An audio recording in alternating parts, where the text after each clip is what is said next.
Hey, what's up everybody? BDO44 coming at you with another video. Alright, so I took my time with this one. I heard about this news about 3 hours ago, but I listened to as much commentary as I could to try to get as familiar as I could with what it is that's being reported. The Lakers are now pivoting toward Dan Hurley, two-time defending NCAA champion coach, as their head coach. They're pivoting toward him at this point. JJ Redick is now falling behind the race. Nothing has been announced in regards to this guy being hired, but it looks like that is where it's going based on the Woj bomb that was dropped like 7 a.m. this morning. I didn't know who Dan Hurley was because I do not follow college ball at all. I knew the UConn Huskies that won the NCAA tournament championship. I knew that Castle and Klingon played for the team and they're top draft picks in this draft, but I did not know of who their coach was, and so I had to get familiar. And listening to everybody, listening to people who know more, they're all excited. They're all excited, and they think that I should be excited too. So I'm rolling. I'm listening to what they're saying. Now, of course, you got to ask, what does this do for JJ Redick? Obviously, today's the NBA Finals. Game 1, and JJ's supposed to be calling the game, and yesterday he was sounding more or less like he was excited about joining the Lakers without actually saying that. It seemed like he, didn't have any I didn't sense that he thought he wasn't getting the job, put it like that. Now we wake up and find out somebody else could take the job if he wants it. That's basically where we're at right now. Dan Hurley can take the job if he wants it. There's no the way Woj worded it is that the Lakers are ready to make a significant long-term and financial commitment.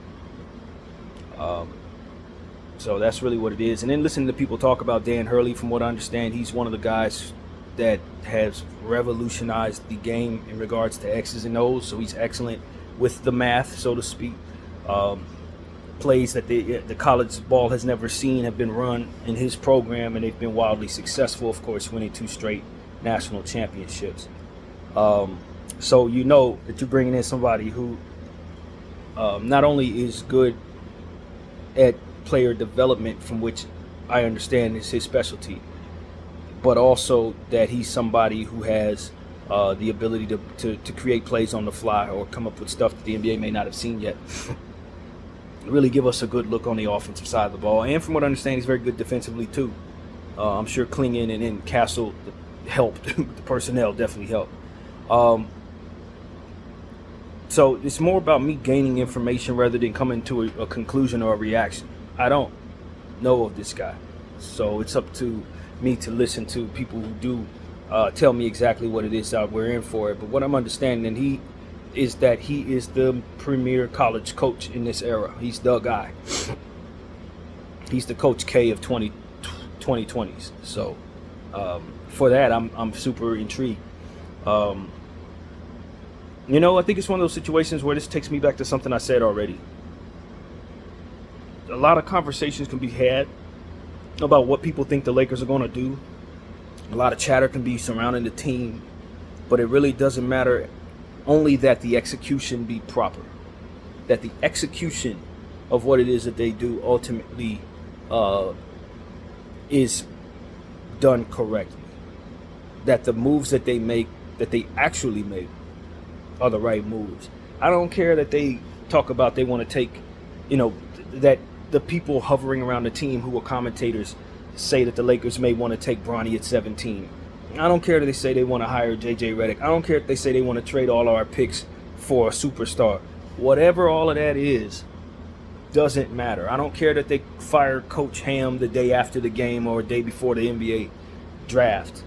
So long as they do it. So long as that the execution works. The talk can be whatever the talk's going to be, but the execution of what it is that they're doing has to be done correctly, and the move that is made has to be made correct. So that's really where my head is in regards to this. I'm happy that it looks like they're doing their due diligence to try to get the next best coach possible. I do have my concerns about college coaches coming into the pros, because I've seen a lot of that in my lifetime fail. But the latest is Brad Stevens, and he's been a raging success, not only coming in being a fantastic coach, but also going into the GM spot, presidential spot in Boston, and you see where they're at right now. So he's the last version of what we saw there, and I think that's a lot of that is why people are so excited about bringing in college coach Hurley. But I will say that most of the college coaches that come in to be in the NBA, they fail. Most. So that's why, I'm from the era where watching that happen enough times makes me wonder if this is a good idea. But what I'm starting to understand is that the collegiate game has changed so much because now they're paying the players. And growing up, they didn't allow kids to get the money. So that means it wasn't as much turnover in college basketball. It was easier to put together a fantastic program and secure yourself another opportunity at a national championship. Now it's like the name of the program ain't enough. If a kid doesn't like his role, he can go into the portal. You got to have the funds to pay the kid. And while I'm happy that the kids are finally getting paid, there is a shift to team development and team, cohesiveness and all of that needed to be adjusted to when the kids started getting paid. And this is that adjustment. It's just harder to put together better teams to secure the superstar coaches who want to stay there and not join a team in the NBA or in different ranks. So I think this is the fallout of that. He probably wouldn't consider the Laker job if it was the old NCAA. But now that it's a different world, he probably wants to cash out. He has the most leverage to go into the league right now, coming off the second national championship. And I think the overall consensus is that it's going to be very difficult to do multiple national championships going forward. So this is probably the best opportunity for him to get the most money coming into the league. He has all the leverage in the world, and from what I understand, the Lakers may offer him a record-breaking deal. Now, I'm worried about the word record-breaking deal because we fire coaches every 2 years, and our expectations are different. He's not going to have a bunch of 20-year-olds and 19-year-olds to scream at. You're coming in and you're going to be coaching LeBron James, Anthony Davis, and Christian Wood and all that. That's not going to be the same dynamic. And if you talk to those guys a certain way, you can lose the locker room rather quickly. So, coming from college, it's going to be hard to try to connect to some of these pros, man. And I don't know if it translates. It usually doesn't. Quite honestly, it usually does not translate. And he has like a wild personality. He screams. He's a little quirky out there. So I just wonder how he's going to take to these guys. Now, LeBron James is going on record saying that he thinks this coach is so good. A couple months ago, they found a tweet of his where he was, ironically enough, tweeting at J.J. Redick of how good this coach was during the tournament, I believe it was. But that's a whole nother story from whether or not LeBron James think he'd be the best coach for him at the end of his career. But one thing I do like for this is that he is a good development coach, or a great development coach. And I think that's where the NBA is going when you talk about the collective bargaining agreement being so difficult to kind of buy a team, put together a bunch of superstars and actually have a good team. The 3-star model is basically a poison pill with this agreement, and it more so leans into the need for teams to develop players and bring in young guys and build a program. And I think that's what the Lakers are starting to understand. That's the wording that's been put out there, that the Lakers want to have a Dan Hurley program in place, which I think is a positive thing.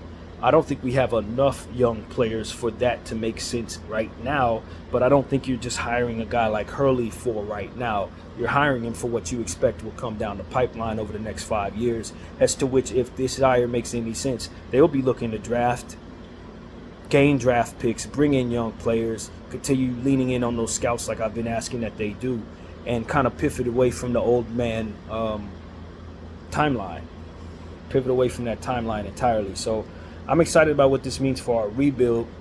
My concern is that he won't make it to the rebuild because of how things are with the Lakers. We want everything to work out right now. If we don't go on a 5-game winning streak out the gate, people start screaming for people's heads. It's just such a short attention span situation most of the time. But if this is going to be a shift in that thinking, then I think it's for the better. I definitely believe this is the better way to go. So based on the information that's come my way and the sentiment of those who know better, who've kind of, been on the internet talking about this for the last couple hours, I lean into thinking that this is a better plan than going forward, as we were with J.J. Redick, of whom I also think has a lot of upside, but has never coached anybody over the age of 13. I mean, it's difficult to see that working out. He was going to be another fall guy, in my opinion, if we did hire him or do hire him. As opposed to Dan Hurley is a much more serious hire, so to speak. To be honest with you, you're just so much more serious when you hire a two-time national champion, bring him in. We're not going to be going forward with the coaching staff hires that would go along with J.J. Redick. He's going to be hiring his own coaching staff more than likely. It's just so much more serious of a hire. People say, you're not a serious organization, you're not serious. Hiring J.J. Redick didn't feel as serious. It just didn't feel like this is where we want to usher ourselves into the future. This is like throwing something out there and say, hopefully this works. Hiring Dan Hurley, from what I've come to gather, is not that. This is you trying to go after the cream of the crop. This is you going after Coach K a couple years, 10 years ago. You know what I mean? This is what that is. And so I've come to believe I should be excited. That's really what it comes down to. Without being familiar with the little homework that I've done, I've come to understand this is a serious hire. This is somebody you really want. I think the likelihood the Lakers get him, based on the tea leaves, I don't really know, because it's up to him to leave a two-time defending situation. Now, the argument that the game has changed and that he may not be able to secure another year, if I was his advisor, I might tell him, yeah, this is probably the time to try to cash out, get the Laker job is available. You probably ain't going to get another opportunity like this. So if you're serious about coming to the league, this will get you not only the highest level job, the most prestigious job, but it'll also secure you the most money. Because next year, if you don't get the national championship, this is not the same leverage. So it's the time to do it. So I think with that being the tea leaf to read, I think this is a decent chance he probably takes the job, from what I understand. Listen to ESPN this morning. He spoke to all of his players, those who were expected to carry over, of course, and told them this morning that he's talking to the Laker job. He didn't want anybody to be caught off guard by these rumors that will be coming out. He talked to them before it was released. So that tells me there's even more tea leaves to look at that make it so that you believe he may take the position. So that's really what it is. Me just reading tea leaves right now, listening to the Woj bombs, listening to the podcasters and stuff like that. That's where I'm at with it. Some of the insiders not so happy about this because they've, it's that they have to, their credibility gets questioned once you start having stuff like this pop out overnight. This is almost like the KD trade and some of the other things that came out of nowhere. But I like this for the Lakers because they are such a high-profile organization, to where so many people have so much to say about what you're doing, and so much of a, even myself, obviously, have foregone conclusions about what we expect is going to happen based on chatter. Some of that chatter probably comes out of people's minds, nothing short of just being made up. And this shows that you can keep certain things in-house, catch everybody off guard, so to speak. But this isn't done. So there's a lot of speculation that could be said about, this is them trying to use one J.J. Redick or Hurley as a fall guy, not fall guy, but as a smoke screen for what they're actually trying to do. The Hurley rumor right now, because it's not done, one could argue that they only put Hurley in the position to seem as if he's getting the job so they could actually hire J.J. Redick and say they did their due diligence in being serious about the hire. So that's one of the things that could be going on there. That JJ ends up coach anyway, but at least they could say, yo, we tried to get the cream of the crop, we just couldn't get him, and now we're going with the guy that they really were going to get the whole time. I still think there's a good chance that's actually what's going on here, but one never knows. It's up to Hurley to take the job at the end of the day, from what I understand, and I think Laker Nation is excited. I don't think I saw too many people saying no. I may have saw one or two people in the comment section of various things I was looking at that said, oh my God, I thought we were going to get JJ. Why aren't we getting JJ? Everybody else, anybody who knows who Dan Hurley is, they're like, yo, hire Dan. Pay him what he needs. Don't hold back. Don't let money or years get in the way. People I trust who talk about basketball are essentially saying, yo, Dan Hurley's the guy you want. So I'm rolling. I'm going to roll with it, man. I do feel a little weird about the JJ thing, given the fact that we have a history of kind of doing people wrong with the Ty Lue situation and all of that. It just makes you feel like here goes the Lakers again, treating people a certain way. But I think at the end of the day, if I'm not going to let that get in the way of me hiring the best coach possible. I'm not going to let the rumor mill talking JJ Redick up keep me from hiring Dan Hurley if I know Dan Hurley's a guy I really need to go forward with this franchise. I think the Lakers are going to have, if they haven't already, once you bring Hurley in, a serious coach like this, proven coach like this, you're going to have to shift. You're going to have to shift or he's going to be unhappy. Meaning, however this has been over the last several years with a lot of voices in the room for the organization and, coach, GM overriding the scouts and taking JHS over Cam Whitmore or Jaime or however that went, that type of stuff is really going to turn a guy like Hurley off. He's coming from a very organized organization where he's had a lot of hands-on control over what goes on with UConn over the last couple of years, and they've been extremely successful. If you tell him that he can't have his guys, or if you tell him you're going to try to hire his coaching staff, or if you tell him that, he needs to just tone it down because LeBron James, is not going to want to practice today. These are the type of things that can make it so a guy like that doesn't want to be here, turns into a bad job. So that's what I'm saying. I think the Lakers need to shift. If you're going to bring Hurley in, be ready to kind of lean into his expertise as it pertains to what he wants. Y'all going to have to be in lockstep, and the Lakers are not being accused of being in lockstep for the past several years. A lot of voices in the room, a lot of overriding this, a lot of, I don't know what we're doing. Let's, that Darvin Ham stuff. It's just, we're in a different phase now. If you're going to get Hurley, if he does, in fact, take this job, it's a shift. It's a shift that is going to require the Laker organization to be a lot more organized on the in their office. So that's what I got to say. Hopefully this is a sign that they're ready to make that pivot. I've been screaming that I want player development to be on the more of what it is we're talking about rather than mortgaging the future. And, you hire a coach like this and then you trade 8 picks that are going to span the duration of his contract, you might as well just go ahead and hire JJ Redick. Seriously. You don't bring in a college coach that's used to hiring college, talent around him, and then proceed to make it so that he only has superstars to work with, and only 2 development players, Bronny James and Max Christie. You do not invest as much as you're likely going to have to invest in this guy without bringing in the requisite amount of young talent that he is specialized in making better. So that's what I want to see, a shift to the youthful movement. I ain't saying move on from Bron and AD, but everything else needs to be about player development. And Bron and AD, I hope, are ready to be students for his environment, because at the end of the day, that's really what it's about. We need those guys to buy in so the young guys to buy in, no matter who the coach is. Even if the coach is Hurley, it can't be Bron and AD looking off from the, you know what I mean? I already know what you're talking about type stuff. They got to be locked in. They have to be, because without their focus, there will be a lack of focus in others, obviously. So that's really what it is, man. I think this is going to be good. I think the Lakers should keep their 17th overall pick, draft a player that they can get that will fit what it is they already have, and then try to move in a direction that works for Hurley, man. I would love for, now that I see that we got the coach of UConn, I would love for us to get Klingon now. You know what I'm saying? If we could get him Castle or Klingon, I think that would be amazing for his transition into this situation. Obviously, with Castle, he said he wants to be a point guard.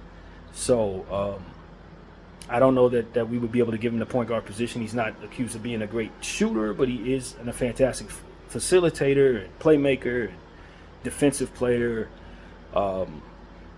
He can get to the line, all kinds of stuff. I did a breakdown on Castle, probably one of the first people I talked about in regards to this draft.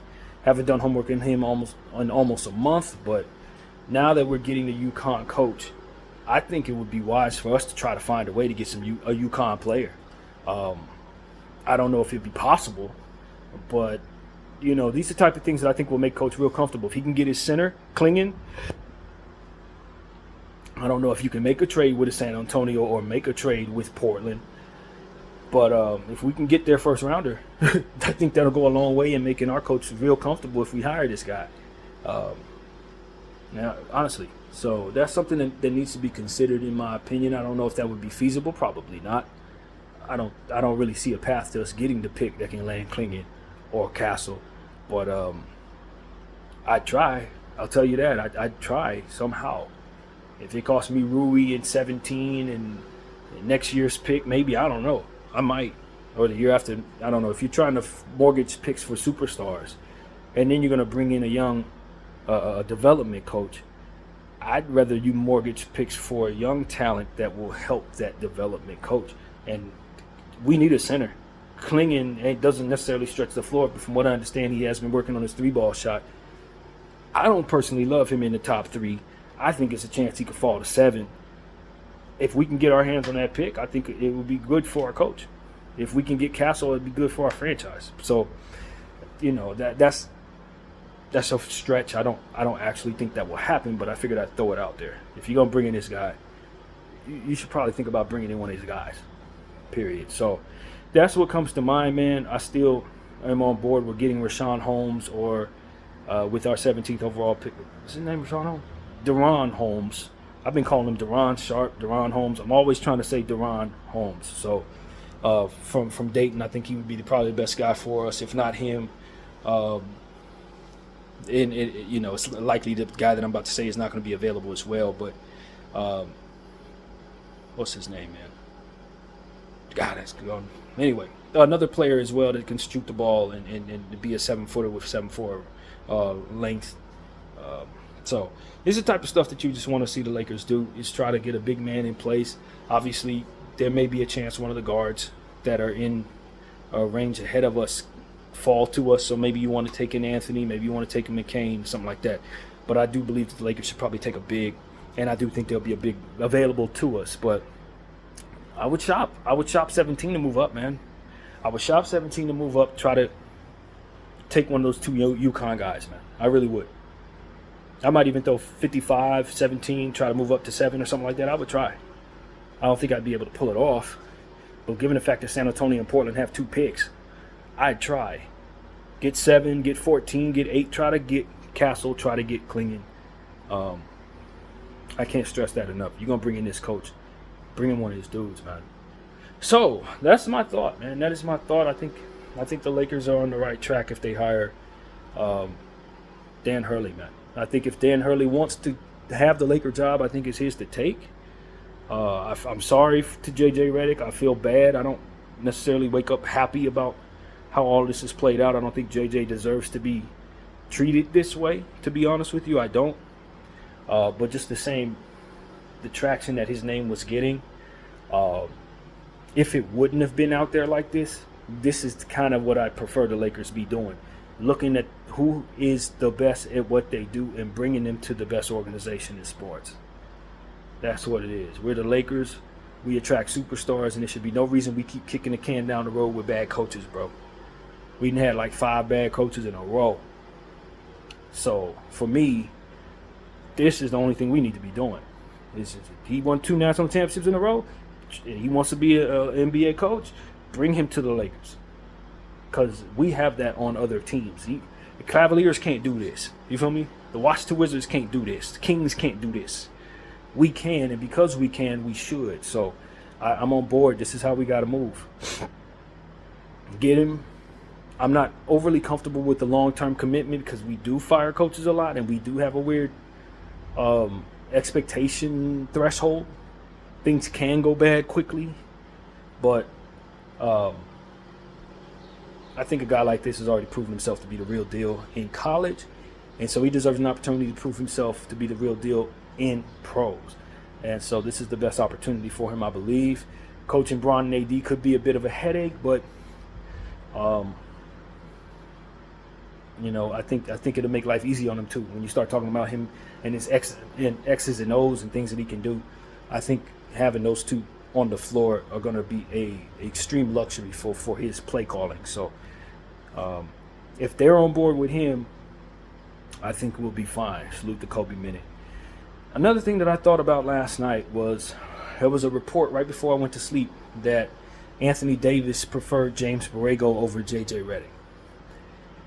And that left me thinking before I went to sleep that there's a chance they would not hire JJ Redick, because you don't want a situation where Anthony Davis is unhappy with the coach, and kind of make it so that you're saying, okay, Anthony, even though we need you to do so much, we're still leaning into what Bron wants no matter what.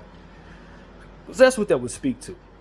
And at the same time, you don't want to undermine LeBron James by hiring James Borrego, giving Anthony Davis all the reins when LeBron James has clutch behind him and all this types of stuff. Even though, AD is clutch client too, but you just don't want to pin them against one another by hiring one of the coaches without the other one being on board. This creates an opportunity where they're both equally unhappy because neither one of them got the guy they wanted. And I think that's probably overall a safer way to handle this. Because if JJ is somebody that AD is not preferring, and James Borrego is somebody LeBron isn't preferring, you're just asking for trouble there. This is a way for both of them to say, well, neither one of us got what we wanted, but we definitely got what we needed because this is going to be a best coach for us. A more proven coach than both of them dudes. And if they would have thought this guy was on the list, I don't know that they even would want those two others. So that's really what it comes down to. If you could get Hurley, I think they both be like, yo, get Hurley. If JJ name ever came up, if Borrego's name never came up and you started talking about Hurley a month ago, I think they'd be excited about Hurley. So I think that's the way to go. Yeah, you don't want them split down the middle about the damn coach. So that report kind of gave me an idea that something like this could be possible, but I definitely didn't see this coming. But yeah, man, Shams, it's one of those situations where he said yesterday that it was nearly impossible for JJ not to get the job. Now today we're hearing that Dan Hurley is somebody the Lakers are pushing very strong to get. I don't know what the next report will be. So we just gotta wait and see. I'm shocked, and when I saw it, my initial reaction was, who the hell is that? Because I just didn't know, so I was a little unhappy about that. Like, what are they doing this to JJ? What is going on? But once I started learning about Dan, it's like, okay, yeah, this is kind of the way I would probably want the Lakers to go. This is probably the way. And to dupe the media and all these quote-unquote insiders, it's probably a good thing too. They need to be humbled in such a way that you don't know what's going on and you're not going to manipulate what's going on.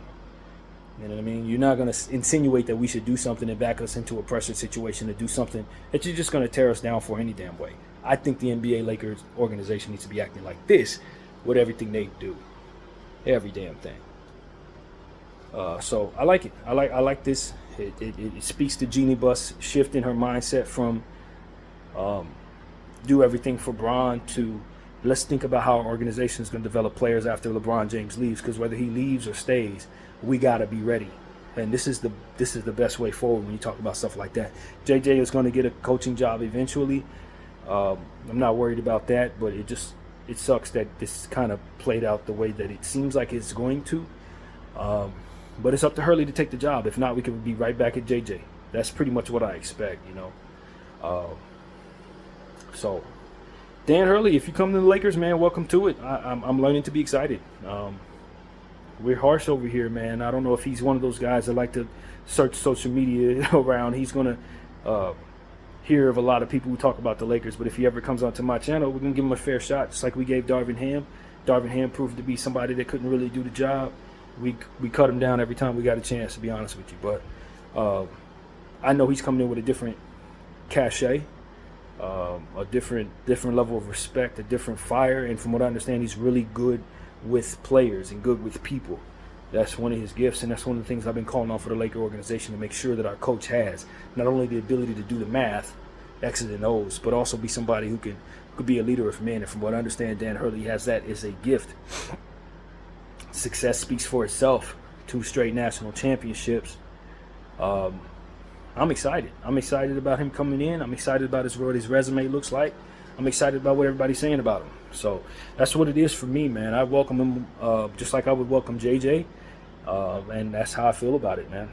Personally, I'm excited about what his resume is about. Winning championships and developing a system, a culture. We're the Lakers. You know what I mean? And we need a culture. We didn't have that with Darvin Ham. Darvin Ham was more of a politician. You know what I mean? I don't need a politician as my coach. I need a player development coach. I need somebody who's going to look guys in the eye and hold them accountable from the first man all the way down. And someone who's going to respect developing players. Our coach didn't want to develop Max Christie. Max Christie had all the tools that could have helped our team be better, but because our coach didn't want to develop him, he didn't want to take the time to actually work through Max Christie and let some of what goes on be leaning on whether or not Max Christie's making good decisions. I think that lack of confidence in the young players, going with a guy like Taurean Prince at 30 minutes a game, spoke to the opposite of what it is that we need. We need a guy who's going to let Max Christie make mistakes and not be worried about his job being on the line for Max Christie's mistakes. That is the job. Develop the players.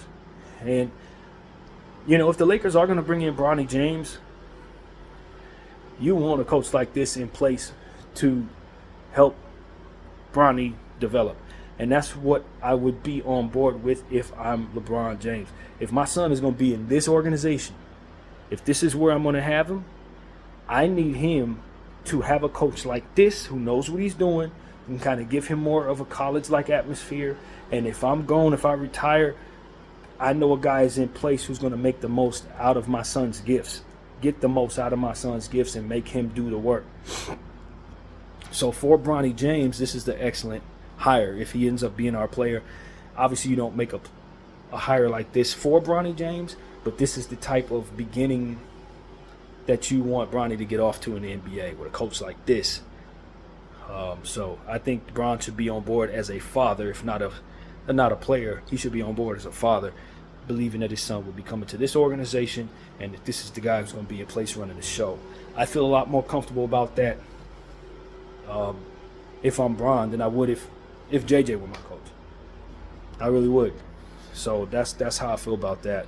It's the right move for our young players. So, yeah, man, that's what it is. Hopefully this happens. I personally want this to happen. I like JJ. I'll be happy if JJ's our coach, but I want a guy like Dan Hurley. That's more serious to me. I'm hesitant on giving him a 10-year, $20 million a year or something like that. Don't necessarily Monty Williams the situation, because things can go wrong, man. Things can go really wrong, and you end up paying this guy's contract. And we're already paying more coaches. So the Lakers need to be very careful about what they're doing here. But I think this is the right move. I think this guy has the leverage to ask for a lot, so we got to be ready for that. But we got to be careful. Don't Detroit the situation. So that's what I got to say, man. This is good. This is good. I like the news. I may not necessarily like how JJ gets his heart broken on the situation, but hey, man, this is business, bro. And we need to make the right move for ourselves. And if this is the right move, you know what I'm saying? As a Laker fan of 30 years, I'm on board. I want a good coach. At the end of the day, I really want a good coach. I've only had a good coach once in my Laker tenure life. 30 years of being a fan of the Lakers, and we only had a good coach for like 6 of those years. You understand what I'm saying? For the years that Phil Jackson was in place. It's the only time I've ever had a good coach. That's been the Achilles heel of this franchise. It's bad coaching. Consistently bad coaching. So if Dan Hurley can come in and change that, I can't wait. I literally can't wait, man. BDF 44. I thank y'all for watching. I'm out.